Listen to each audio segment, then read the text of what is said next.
আসসালামু আলাইকুম সুপ্রিয় দর্শক, আজকে আপনাদের সামনে পৃথিবীতে ঘটে যাওয়া 3টি অলৌকিক ঘটনার কথা তুলে ধরব, যা রাসূলুল্লাহ সাল্লাল্লাহু আলাইহি ওয়াসাল্লাম দ্বারা বর্ণিত হয়েছে। হযরত আবু হুরায়রা রাদিয়াল্লাহু তাআলা আনহু থেকে বর্ণিত, নবী করিম সাল্লাল্লাহু আলাইহি ওয়াসাল্লাম বলেছেন, নবজাতক শিশুদের মধ্যে দোলনায় 3জন শিশু কথা বলেছিল। মরিয়ম আলাইহি ওয়াসাল্লামের পুত্র ঈসা আলাইহি ওয়াসাল্লাম, বনি ইসরাইলের জুরাইজের এক শিশু, মায়ের বুকের দুধপানরত বনি ইসরাইলের অন্য আরেকটি শিশু। ঈসা আলাইহি ওয়াসাল্লামের জন্ম ছিল আল্লাহর এক অনন্য নিদর্শন, কারণ তিনি মরিয়ম আলাইহি ওয়াসাল্লামের গর্ভে জন্মগ্রহণ করেছিলেন কোনো পুরুষের স্পর্শ ছাড়াই। এ ব্যাপারে মহান আল্লাহ বলেন, إن مثل عيسى عند الله كمثل آدم خلقه من تراب ثم قال له كن فيكون। মরিয়ম আলাইহি ওয়াসাল্লামের গর্ভে সন্তান ধারণের পর নির্জন স্থানে পৌঁছে গেলেন সন্তান প্রসবের জন্য। এ ব্যাপারে মহান আল্লাহ রাব্বুল আলামিন বলেন, قالت أنى يكون لي غلام ولم يمسسني بشر ولم أك بغيا قال كذلك قال ربك هو علي هين ولنجعله آية للناس ورحمة منا وكان أمرا مقضيا فحملته فانتبذت به مكانا قصيا। সদ্যজাত সন্তানকে নিয়ে নিজ গোত্রের কাছে ফিরলে সবাই মরিয়ম আলাইহি ওয়াসাল্লামকে ধিক্কার জানাতে লাগলো।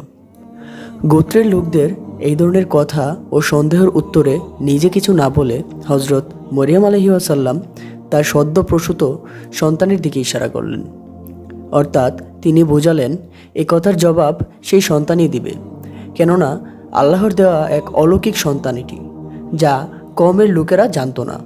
এ ব্যাপারে আল্লাহ বলেন, فأتت به قومها تحمله قالوا يا مريم لقد جئت شيئا فريا يا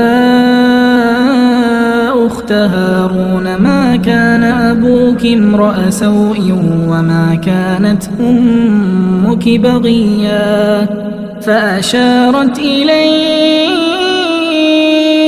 قالوا كيف نكلم من كان في المهد صبيا قال إني عبد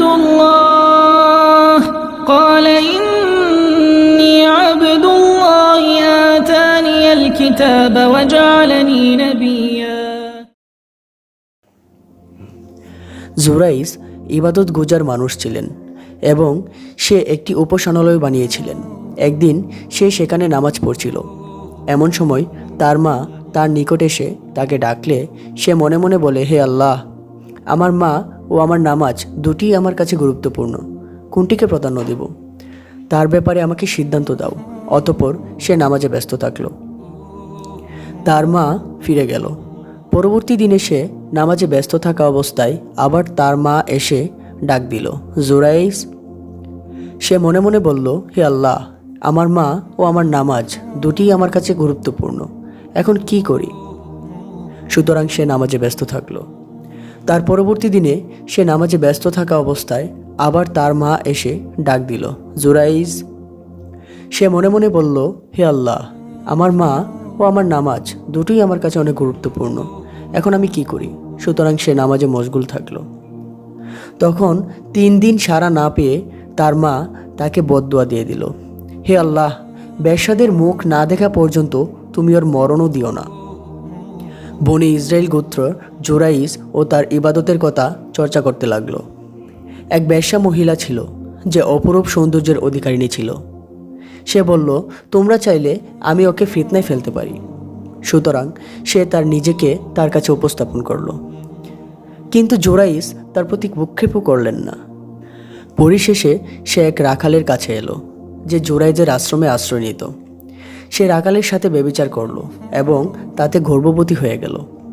অতঃপর সে যখন সন্তান ভূমিষ্ঠ করল, তখন লোকদের জিজ্ঞাসার উত্তরে বলল, এটি জুরাইজের সন্তান। সুতরাং লোকেরা জুরাইজের কাছে এসে তাকে উপাসনালয় থেকে বেরিয়ে আসতে বলল।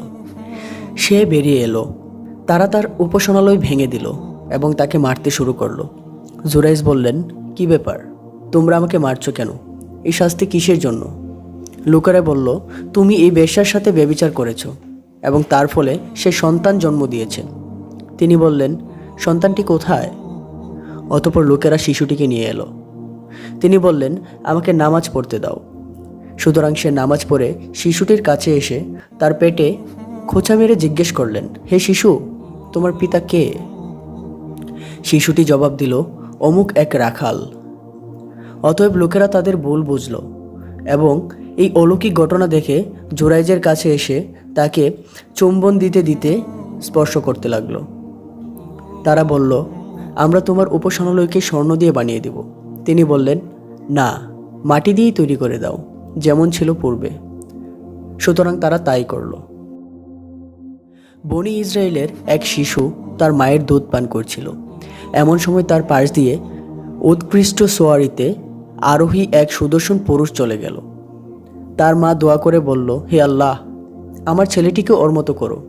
শিশুটি তখন মায়ের দুধ ছেড়ে দিয়ে সে আরোহীর দিকে ফিরে তাকিয়ে বলল, হে আল্লাহ, আমাকে ওর মতো হতে দিও না। তারপর মায়ের দুধের দিকে ফিরে চুষতে শুরু করলো। আবু হুরায়রা রাদিয়াল্লাহু তাআলা আনহু বলেন, রাসূলুল্লাহ সাল্লাল্লাহু আলাইহি ওয়াসাল্লাম নিজের তর্জনী আঙ্গুলকে নিজ মুখে চুষে শিশুটির দুধ পান করা দেখাতে লাগলেন। আমি যেন তা এখনও দেখতে পাচ্ছি।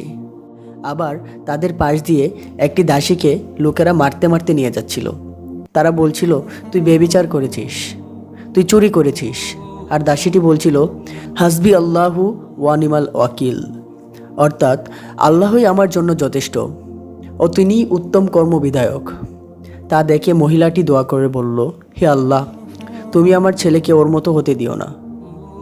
ছেলেটি সাথে সাথে মায়ের দুধ ছেড়ে দিয়ে দাসীটির দিকে তাকিয়ে বলল, হে আল্লাহ, তুমি আমাকে ওর মতো করে দাও। অতঃপর মা ছেলে কথোপকথন করল। মা বলল, একটি সুন্দর আকৃতির লোক পার হলে আমি বললাম, হে আল্লাহ, তুমি আমার ছেলেকে ওর মতো করো। তখন তুমি বললে, হে আল্লাহ, তুমি আমাকে ওর মতো হতে দিও না। আবার ওরা দাসীটিকে নিয়ে মারতে মারতে পার হলে আমি বললাম, হে আল্লাহ, তুমি আমার ছেলেকে ওর মতো করতে দিও না। কিন্তু তুমি বললে, হে আল্লাহ, তুমি আমাকে ওর মতো করো। এর কারণ কি? শিশুটি বলল, তুমি বাইরে দেখে বলেছ আর আমি ভিতরে দেখে বলেছি। ওই লোকটি স্বৈরাচারী, তাই আমি বললাম, হে আল্লাহ, তুমি আমাকে ওর মতো হতে দিও না। আর ওই দাসীটিকে ওরা বলেছে, তুই ব্যভিচার করেছিস, চুরি করেছিস, অথচ এসব কিছুই করেনি। তাই আমি বললাম, হে আল্লাহ, তুমি আমাকে ওর মতো করে দাও।